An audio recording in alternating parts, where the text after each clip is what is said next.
Jadi saya sempat mengintip keadaan itu. Jadi saya pikir kalau memang itu dijadikan lokasinya memang benar, cocok ya. Artinya memang hampir rata-rata orang-orang penguasa-penguasa kaya seperti yang kemarin pernah terjadi di Korea, pernah terjadi di mana-mana itu, memang lokasi istana perumahan mereka itu jauh dari pandangan publik, perumahan masyarakat umum, gitu. Ya, keramaian. Karena memang Jokowi kalau kita lihat kan dia termasuk dendam kemiskinan ya. Dia kepingin sekali jadi orang kaya. Jadi itulah yang dia lakukan. Patung besar di kota Solo ini, gitu kan, raja pembohong sedunia yang gambarnya mirip-mirip Jokowi. sorry Pak. Jadi saya sudah lihat lokasinya, terus kita sudah memperkirakan kalau rumah itu akan dijadikan tempat untuk persembunyian yang sangat sempurna, baik dari pandangan masyarakat sendiri terhadap isi rumah orang-orang itu, atau isi daripada bunker itu ya. Jadi kita mau mencoba mencocokkan beberapa hal. Jadi saya sempat mengintip keadaan itu. Jadi saya pikir kalau memang itu dijadikan lokasinya memang benar, cocok ya. Artinya memang hampir rata-rata orang-orang penguasa-penguasa kaya seperti yang kemarin pernah terjadi di Korea, pernah terjadi di mana-mana itu, memang lokasi istana perumahan mereka itu jauh dari Pandangan publik. perumahan masyarakat umum, gitu. Ya, keramaian. Jadi saya tadi baru sepintas. Jadi saya ingin menjelaskan bahwa yang disebut bunker itu adalah sesuatu yang tersembunyi dari sejumlah uang yang dilakukan oleh penguasa. Ini yang disebut dengan kejahatan oleh kekuasaan. Nah, kita pada zaman-zaman kita di zamannya Bung Karno, kita pernah dengar di Swiss, di mana uang dana revolusi zamannya Bung Karno, sampai sekarang juga masih jadi bisik-bisik. Ya. Ada yang kotak emas yang segi 4 itu, yang bentuknya seperti itu. Nah, yang sekarang ini kita lihat dari beberapa negara juga para penguasanya melakukan hal yang sama terhadap penyembunyian itu. Jadi kita akan melihat, karena sekarang ini teknologinya sudah semakin maju, kita lihat ada artis yang bisa mengumpulkan uang juga ratusan triliun, yang naruh uang di beberapa negara, terus mengumpulkan dana-dana dari para penjahat, dari koruptor-koruptor, terus dilakukan sembunyi ya lah pada satu orang. Saya pikir dan ini artis ini bagian daripada Kaisang, bagian daripada itu. Jadi uang itu mungkin tersembunyi di situ. Jadi yang disebut sama Ubedillah Badrun 984 triliun dana APBN itu dilakukan oleh korupsi-korupsi yang seperti itu. Jadi seperti yang kemarin dilakukan oleh Nadiem Makarim atau Tam Lembong atau siapapun, itu kan itu kelihatan kan bahwa ada uang-uang tersembunyi dengan perlakuan yang seperti itu. Jadi motifnya hampir sama dengan kejadian-kejadian di negara-negara lain itu. Jadi uang itu diputar ke sana, diputar ke sini, karena memang Jokowi kalau kita lihat kan dia termasuk dendam kemiskinan ya. Dia kepingin sekali jadi orang kaya. Jadi itulah yang dia lakukan. Jadi saya simpulkan bahwa ini bukan sesuatu yang baru di dunia ini dan sering dilakukan oleh pemimpin-pemimpin negara-negara lain sebelumnya ya. Iya. Kita tidak usah menyebut nama, tapi memang ini sudah modus yang sering dilakukan. Ya, kekuasaan cenderung begitu. Jadi ini kejahatan oleh kekuasaan. Ya. Jadi dia bisa melanggar berbagai hukum karena dia berkuasa dan dia bisa lolos dari itu. Tapi kan kita melihat bagaimana kejadian di Filipina kemarin kan waktu Marcos. Kita melihat juga kejadian Chun Dong-wan waktu di Korea atau di beberapa negara. Jadi ini sebenarnya bagaimana masyarakat Indonesianya apakah disiplin terhadap penegakan hukum. Jadi masyarakat hukum Indonesia ini yang belum kelihatan. Nah, pertanyaan saya gini, Pak. Kalau bisa memang kalau memang masyarakat itu meningkatkan perlawanannya terhadap keadilan hukum. Pertanyaan saya gini, Pak.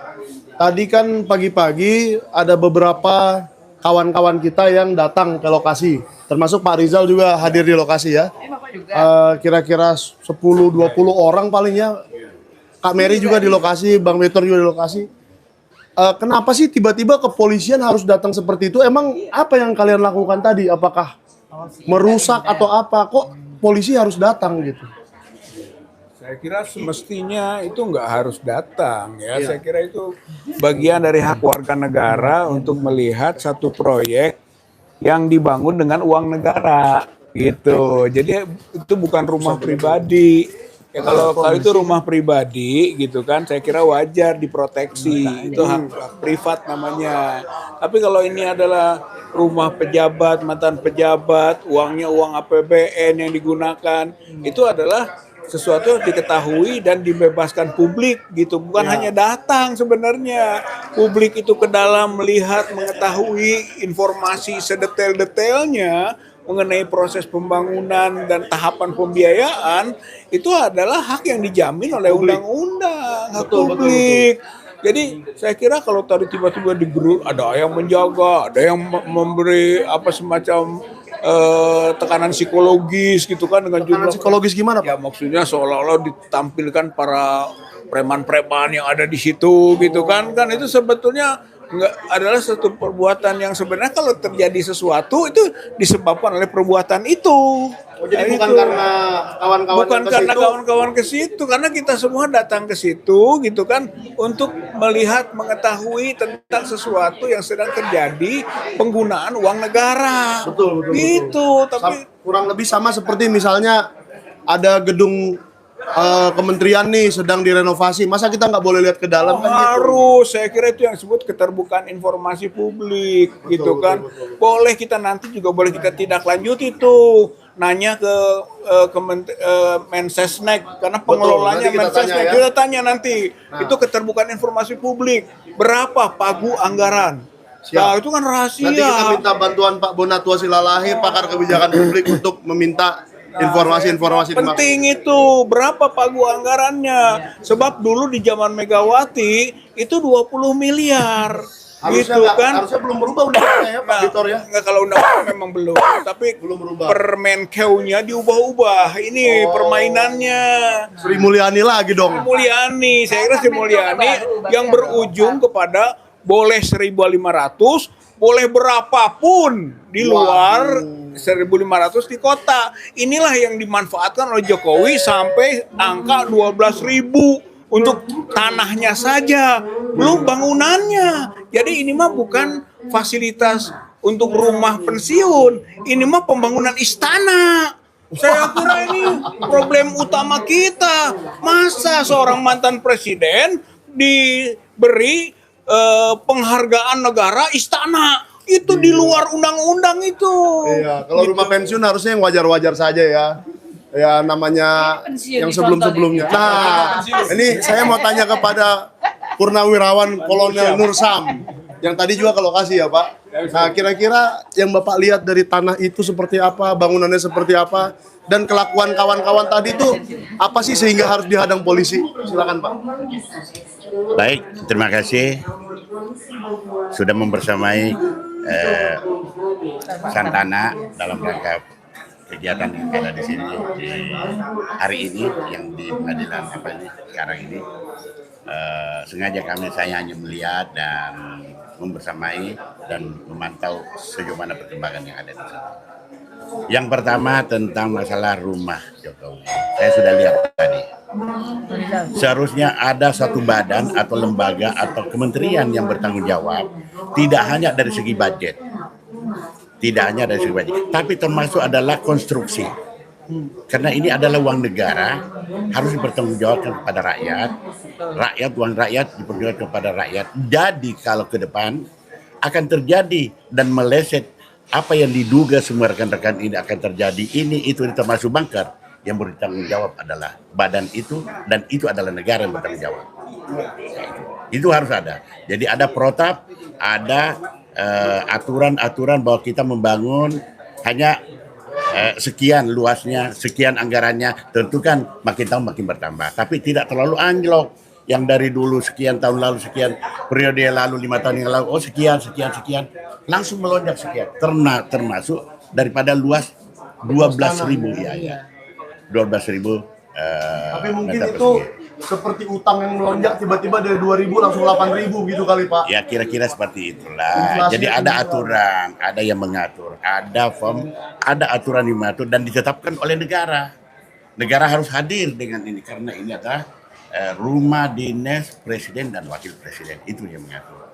Tidak muncullah dugaan-dugaan yang diperkirakan sekarang ini. Nah, ketika itu terjadi dugaan di kemudian hari, oh ada bunker lah, ada apalah misalnya ya, itu negara harus bertanggung jawab. Kenapa kamu harus bangun seperti ini? Yang tentu negatif kan, negatif seperti itu lah kira-kira. Jadi kesimpulan bahwa transparan, terbuka, bukan hanya kepada negara, tetapi kepada rakyat. Ya tentu lembaga yang terkait di sini, ya semuanya ya rakyat, perwakilan rakyat DPR dan lain sebagainya dan kementerian yang mengatur tentang itu. Saya kira itu. Jadi sebaiknya Kalau di DKI di Jakarta ya itu kan setiap tanah yang sedang diproses bangun ada plang, ada ya. informasi terbuka. Ya. Eh, Kalau tadi nggak ada Pak. Ada. Tadi ada nggak? Nggak ada. Nggak lihat. Nggak tahu kalau terus sebelah belakang sana ya. Di sebelah hutan. Iya. Nggak lihat. Atau di bawah. Atau di bawah. Di bawah tanah ya. Jadi kalau di Jakarta itu kan jelas tuh milik siapa, Ya. kontraktornya siapa, berapa nomor harganya. Kalau rumah besar kontraktor, ya kan? Iya. Tendernya ada, pemenang tendernya. Nah, tapi ada isu begini Pak Bitor. Katanya nanti setelah rumah ini jadi tidak akan ditempati oleh Pak Jokowi, malah akan dijadikan untuk kegiatan-kegiatan publik katanya. Kegiatan publik apaan yang dimaksud untuk di rumah pensiun seperti itu, Pak?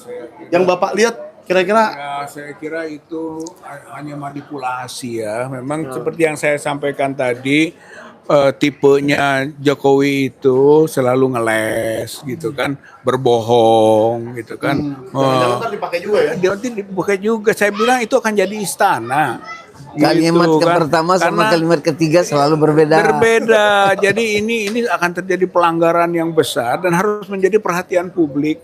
Jangan-jangan juga gitu. Makanya perlu ini publik tahu di situ dibuat bunker. Tadi soal bunker ini kan siapa yang tahu Iya. di situ tuh tidak ada bunker? Siapa yang bilang? Sebaliknya dong kita berpikir Iya. gitu kan.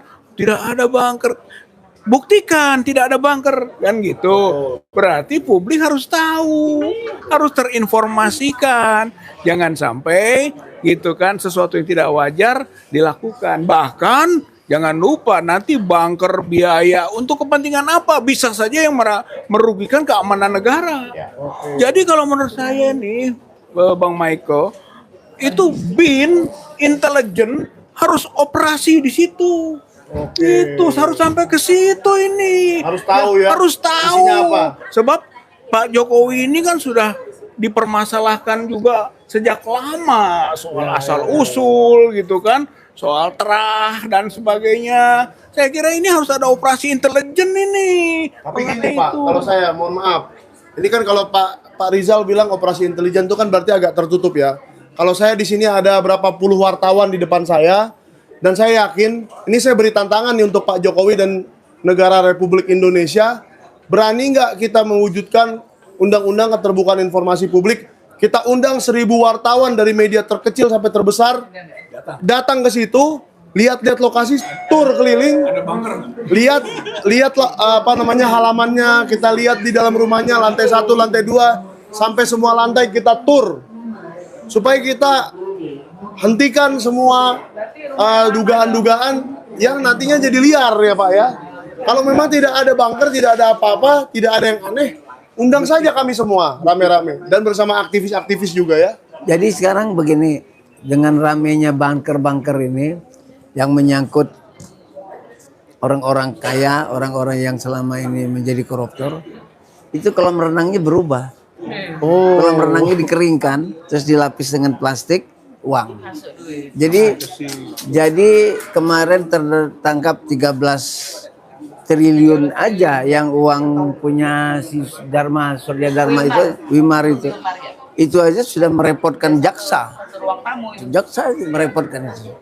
Jadi bunker yang sekarang ini ada adalah peti kemas. Dimasukkan ke dalam peti kemas itu, dalam satu kemas itu bisa berapa ratus miliar itu. wow. Peti kemas itu apa namanya? Kontainer gitu. Nah, terus sekarang ini modelnya udah mulai kolam renang. Karena hampir rata-rata mereka ini orang kaya, rumahnya besar dan pasti punya rumah kolam renang. Ya. Nah, karena gunjang-ganjing masalah bunker ini semakin santer, ya mereka mengeringkan kolam renang itu dan itu bisa masuk ratusan miliar. Wah. Itu sekarang nuansanya akan ke sana. Dan bisa aja direnovasi lagi kolam renangnya, didalamin lagi Bisa. ya. Diperbesar, diperdalam. Dari zaman Hakim MK yang namanya Akil Mukhtar. Ya, Kan dulu Akil Mukhtar. ya, wali kota Palembang itu ketahuan nyogok 20 miliar. Ya. Tahu nggak duitnya di mana? Di dinding. dinding. Oh, Jadi mungkin ada yang nggak dengar. Iya. Akil Mukhtar dulu menyuap dan uangnya Penerima. disuap. Oleh wali kota. Simpan Iya. uangnya di dinding. Uangnya setelah disuap dia disimpan uangnya oleh Akil Mukhtar di 20 dinding. miliar. Hanya 20 miliar muatnya kalau di Sampai dinding. mati orang. Kalau di kolam renang mungkin muatnya berapa? Kalau di tanah 1.200 1,2 hektar. Gila. Luar biasa. Dinding ini 20 miliar nih. Iya. Kalau 1,2 hektar berapa? Waduh, habis miliar, triliun apa lagi, Pak? Saya nggak tahu bahasanya apa lagi. Quadriliun. Kuadriliun. Giliar kali, gila-gilaan miliarnya. Giliar. Jadi itu bahayanya ya Pak Bitor ya. Kalau memang bunker ini tidak terawasi, rumah-rumah presiden dan keluarganya dan kroni-kroninya, teman-teman dekatnya, kita kan tahu tiap hari Pak Jokowi misalnya ya, contoh yang ada aja, Pak Jokowi bergaul dengan siapa-siapa saja, orang-orang kepercayaannya dan seterusnya. Ya mungkin juga mereka dititipkan, Pak Bitor ya. Bisa-bisa aja, tapi kita kan daripada menduga lebih baik dibuka saja. Oh, tidak ada nih. Silakan periksa, tidak ada. Gitu ya Pak Rizal. Ya, setuju. Jadi memang harus terbuka ya, kira-kira nggak bisa lah semua disembunyikan begini hanya karena faktor seorang yang bernama Joko Widodo. Kan begitu, nggak bisa ini. Ya kira sejarah kita jangan hitam kelam gitu. Saatnya dibuat terang benderang gitu. Ya saya kira inilah momen. Ya kita mulai dari pengadilan ini. Gitu sebetulnya pengadilan ini adalah tahap sekarang kan mediasi ya. Mediasi itu harusnya prinsipal datang. Betul. Gitu nggak cukup kuasa hukum gitu kan. Pak Jokowi Nah, ini kalau tidak disuruh ke pengadilan cuma 1 kilometer aja, berapa kilometer ya, aja jadi langsung datang. jadi Omdo kan selama ini akan dibuktikan di pengadilan, tapi nanti pengadilan itu putusannya misalnya NO kan tidak berwenang. Emang ini udah desainnya, skenarionya. Maka kalau saya cenderung begini Bang Michael, bikin di Solo ini patung besar raja pembohong sedunia. Itu bikin di sini di Solo ini karena korupsi juga mulainya dari Solo berakhir di tanah hadiah di Solo gitu kan areanya ini. Jadi Colo juga Solo juga sebenarnya. Jadi bikin ya bapak-bapak ibu-ibu patung besar di kota Solo ini gitu kan raja pembohong sedunia yang gambarnya mirip-mirip Jokowi. Oke, nah Pak Rizal, ini sedikit. Nih. Oke. Ini kawan-kawan itu kan pelajar-pelajar atau Ada ada? nih. Anak-anak muda mahasiswa nih banyak nih. Lagi pada kesini mau sidang apaan Bang? Hah? Pro atau anti? Nggak usah masuk kamera, nggak apa-apa. Ini mau ke sidang apa nih Bang? Perdata siapa lawan siapa? Oh, PT Finance. PT True Finance. Kenapa bermasalah dengan mahasiswa? Biasa belajar. Oh, belajar aja. Kirain Pelajar. Nah, jadi gini ya, sebagai pelajar apa penilaian kalian ada wali kota Solo, wakil presiden di Indonesia yang ijazahnya nggak jelas. Sementara kalian jelas. Sementara kalian mentalnya kurang, Bang. Mentalnya kurang, Bang. Nggak dong, kalian punya tanggapan dong. Kalian nanti itu kalau Gibran menjadi presiden, rakyatnya kalian, kami udah nggak ada. Apa penilaian kalian terhadap kepemimpinan Gibran? Nggak masuk kamera, Dek, ngomong aja. Atau penilaian kalian gimana bahwa ada seseorang katanya lulus S1 tapi nggak pernah lulus SMA? Kalian bisa nggak masuk S1 tapi nggak lulus SMA? Nggak bisa ya? Oke, berarti ini clear. Adik-adik mahasiswa ini clear, tidak ada yang masuk ke S1 tapi belum lulus SMA. Yang menjadi permasalahan adalah gerakan pemuda seperti kalian, mahasiswa seperti kalian, harusnya melakukan perlawanan terhadap keluarganya Jokowi.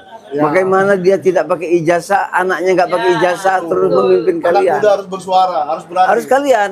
Kalau ada ribuan pelajar atau pelajar mahasiswa, luar biasa. Hidup mahasiswa. Oh, hidup. Ya, saya suka nih dengan banyaknya anak-anak mahasiswa di pengadilan seperti ini mau belajar ya. Keren ini. Ya kan ini Hari Sumpah Pemuda lagi. Daripada main robot-robotan lu di kantor ya, Tamiya lagi. atau main PS dulu katanya, hobinya main PS. Jangan, yang lebih baik belajar ke pengadilan seperti ini, belajar apa yang ada di dunia sebenarnya itu, buka pengetahuan kita sebanyak-banyaknya, belajar sebanyak-banyaknya. Kira-kira gitu. Nanti ke Colomadu ya, jangan lupa ya. Lihat-lihat ke Colomadu. Sumpah pemuda ya, sumpah Ya ini kan Sumpah Pemuda ini Hari ini Sumpah harinya. Pemuda loh. Dan kalau ada waktu nanti boleh datang ke Gedung Umat Islam. Ada acara Sumpah Pemuda, Sumpah Rakyat. Nah, kita mau berkumpul aktivis-aktivis Solo untuk ya menyatakan apa sebenarnya pendapat kita mengenai pemerintahan yang kemarin 10 tahun dan yang ada sekarang, kira-kira gitu ya Pak. Ya. Nah kalau Pak Rizal nanti bakal datang nggak Pak? Oh iya, Ke Gedung Umat Islam. insya Allah saya datang ke sana kan untuk bersama-sama kita mengingat peristiwa Sumpah Pemuda. Ya. Walaupun mungkin yang banyak di sana belum tentu pemuda. Ya nggak apa-apa, sumpah aki-aki. Bukan gitu Pak. Gitu ya. Pemudanya tahun 1928. Dulu Bapak waktu 1928 masih muda. Belum. Oh, belum lahir ya. Ya saya kira masalahnya adalah spirit yang telah dibangun waktu Sumpah Pemuda kan. Siap. Soal bertanah air satu. Jadinya soal pembelaan terhadap tanah. Ini juga Tanah 1,2 hektar. Tanah 1 hektar ini milik negara, milik rakyat, Atau milik siapa? jangan dikuyak-kuyo, jangan diambil alih oleh kepentingan pribadi, keluarga. Itu yang penting, Pak. Soalnya rakyat ke gerbangnya aja langsung didatangi polisi ya. Itu bagaimana bisa merealisasikan Sumpah Pemuda kan? Kalau bahasanya memang itu pengakuannya adalah bertanah air satu, tanah Indonesia, Tanah Indonesia, tanah. bukan tanah Indochina, bukan tanah Indo-Indo yang lain, Pak. Indonesia. Dan itu warga pribumi masyarakat kebanyakan gitu, contohnya gitu ya. Kedua, berbangsa satu. Berbangsa satu itu bangsa yang punya spirit nasionalisme, gitu kan, dan menjaga semua kepemilikan bangsanya, bukan berbangsat satu. Itu bukan menjadi pencuri, perampok, Betul. atau sumber daya alam yang ada di negara Indonesia. Ya, bukan membuat tambang di Raja Bukan Ampat buat ya. tambah Raja Ampat semacam itu, merampok nikel gitu dan sebagainya. Iya. Jangan menjadi berbangsat satu. Betul. Gitu, bangsa Indonesia ini. Betul. Gitu. Dan yang ketiga berbahasa. Bahasa Bahasa itu menggambarkan komunikasi.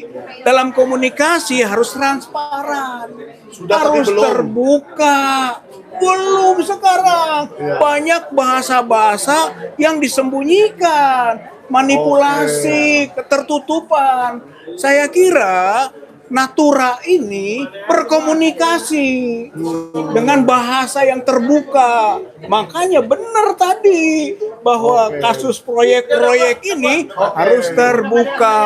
Oke, jadi di Sumpah Pemuda ini kita bersamai juga nih, sidangnya sudah